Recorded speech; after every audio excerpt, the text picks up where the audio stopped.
In this video, I'm going to walk you through everything you need to know about the cool season grasses so that you can make a good and informed decision for choosing the best grass seed for your lawn.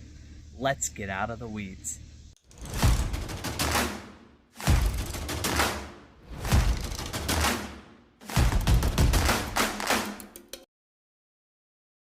Thank you for coming back to yet another video. Now, when we're talking about different grasses that we're going to be growing in our lawn, it's typically going to be broken down into either cool season grasses or warm season grasses. Now, as you look at the map here that I put up on the screen, you can see how it's kind of broken up. If you live kind of on the northern half of the country, you're going to mostly be in your cool season grasses, and then south, your warm season grasses. Now, you will find there is a little bit of a chunk there in the middle that's going to be kind of your transition zones. Now, if you live kind of in those areas, it's going to be very dependent on kind of, to me, how far or south you live in those areas to determine what the best grass type is going to be for your lawn. An overall generalization with cool season grasses, they tend to struggle at consistent temperatures above 85-90 degrees. So if you live further south in the transition zone, it may be a better idea to go to some of those warmer season grasses if you're consistently getting those high temperatures. So in this video, I'm going to be focusing on the cool season grasses, breaking down each of the different types and what you can expect with each one. Beginning with Kentucky Bluegrass, it is probably the most well-known of the cool season grasses, and this is for good reason. It is a very nice grass and makes for a very nice lawn. Kentucky Bluegrass is a slow germinate, so whenever you're planting your grass seed, Kentucky Bluegrass is the slowest of the cool season grasses to germinate, with typical time frames ranging from 21 to 24 days. Now, what that means with germination, that is the time that you put down the seed in your water. So from the time you put down the seed, how many days does it take for you to actually start seeing the grass come up? And so with Kentucky Bluegrass, you literally have like a 3 to 4 week time frame before you're going to be seeing anything.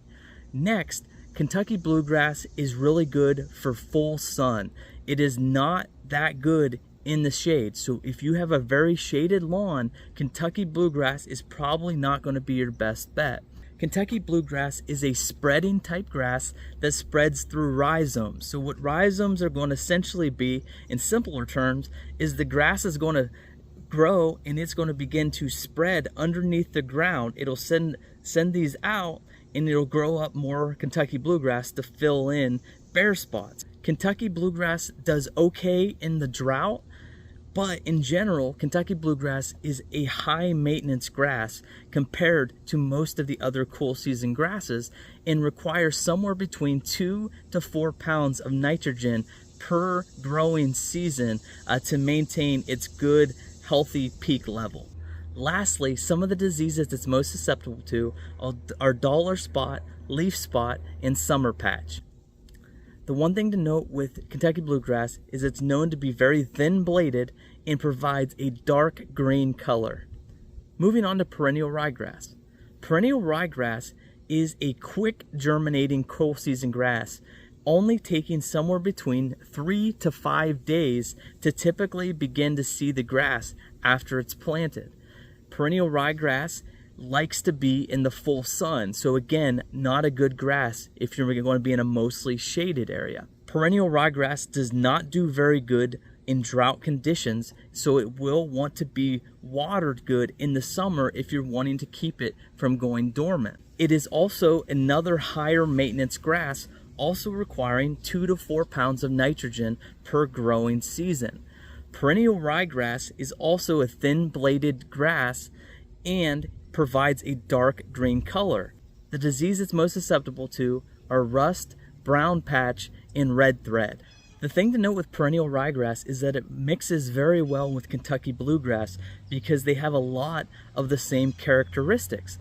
The one thing you see with perennial ryegrass is it's a fast germinating grass. So a lot of companies will put perennial ryegrass in their seed mixes that you'll get at the stores and then advertise a fast germinating grass. And so when you put down the seed, so you see this in the store, oh, it'll get grass in 5 days.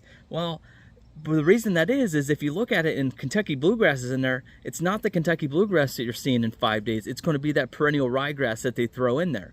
So Perennial Ryegrass is often thrown in those mixes to help give you some of that quick germination. So you get to start to see some results of your hard work pretty early. One thing to note with the Perennial Ryegrass, you'll notice I keep saying the word perennial. Sometimes you will see, and be very careful of this, sometimes they'll advertise quick germinating in the grass seed, and what they'll do, instead of perennial ryegrass being in there, it'll be annual ryegrass. And what that's going to be is it's going to be very similar to perennial, except it's only going to be good for that one season, and then it dies off, and then the rest of the mix is in there. And so for me, I would personally recommend that you try to make sure you're getting a perennial ryegrass in there and not an annual, because I don't want any of the seed that I throw down to not come up again in the next season. But be very careful of that, because I have seen that in the store. Next, we have fine fescues. Fine fescues are going to be on the medium range for germination, somewhere between the 7 to 14 days to begin to see the grass coming up.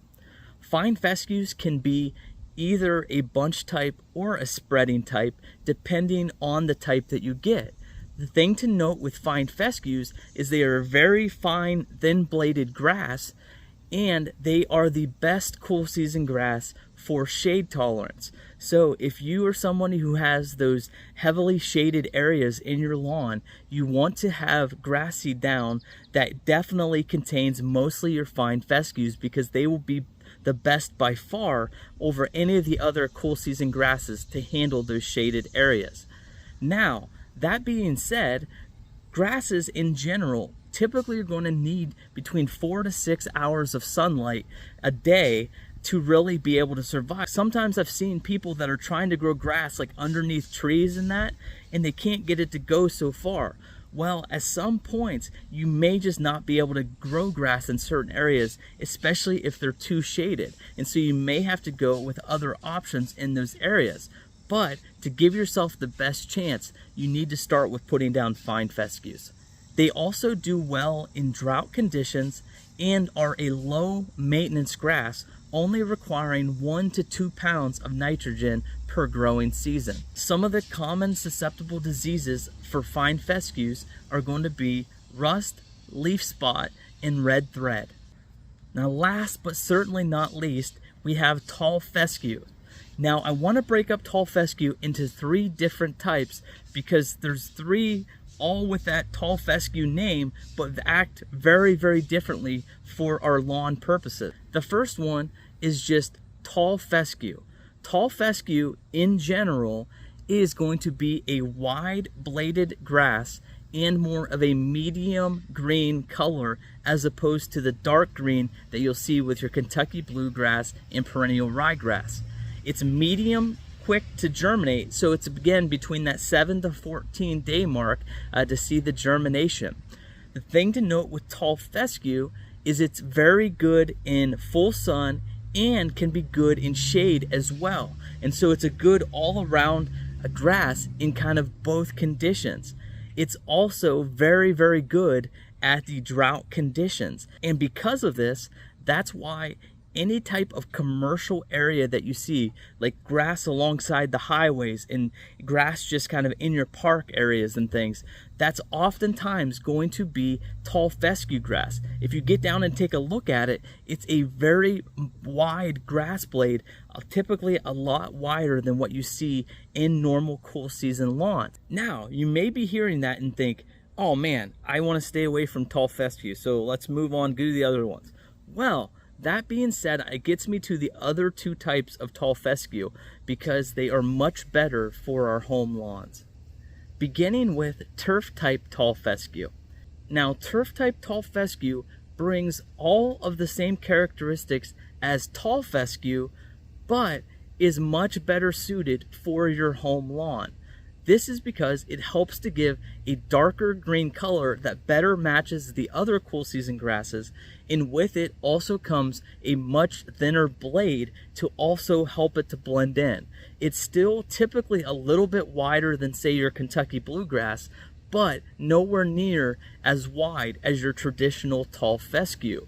So you get all of the great characteristics of tall fescue, that lower maintenance grass typically needing like 2.5 to 3 pounds of nitrogen per year, and it does good in the drought, does good kind of sun and shade, and so you get all of these great characteristics, but you get one that can better match some of your other grasses in your lawn. Lastly, we have kind of a newer type that's kind of coming onto the scene that I've seen more and more over the last couple years, and this is RTF, Rhizomatous Tall Fescue. Now, tall fescue by nature is a bunch type grass, and so it doesn't have the spreading qualities that, let's say, a Kentucky bluegrass has. But now with this RTF that has come out here recently, it has the ability to spread as well, just like Kentucky bluegrass does. And so now it's also a turf type, so you get the same thing where it's a little bit thinner, it's a darker green color, and now has the ability to spread, and also brings with it the different characteristics that are really good and well desired from tall fescue, but without having that big old ugly looking grass. Now, if you want to kind of see what this grass looks like, I can show you here on the screen, because last fall I actually planted RTF in my parents' lawn. I did kind of a lawn renovation at my parents' house using RTF down on their lawn to really see, and you can see from these pictures the results were excellent. It was a nice beautiful color and filled in very, very quickly. So that pretty much sums up everything you need to know to kind of get started with the cool season grasses. Now, you may be wondering, man, this is a lot to kind of process, and a lot of the stuff kind of seems like there's a lot of overlap between the different grasses.